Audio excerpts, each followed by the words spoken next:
Ayan, good morning ka-power tatay. Oo, dahil day off natin ngayon, nakaikot naman tayo.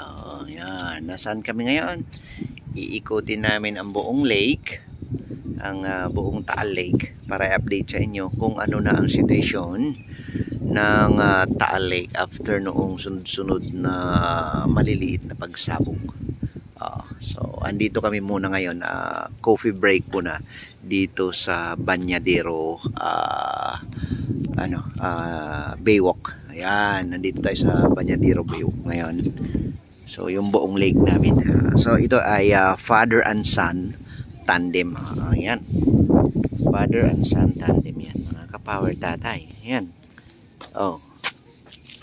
So kasama ko yung aking Junakis. Oo. So, update ko po sa inyo kung ano ang nangyayari sa Taal. Ayan, umuusok pa rin, no? Kung nakikita nyo, umuusok pa rin yung bulkang Taal. Isu-zoom in natin.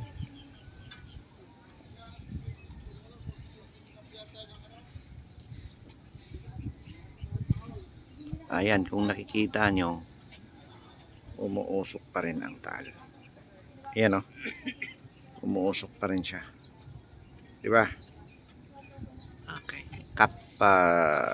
Coffee muna kami, mga ka-power tatay. Yan, no? Ganda ng Banyadero or Tanawan Baywalk. Ito yung Tanawan Baywalk dito sa Barangay Banyadero. Yan. Tara na.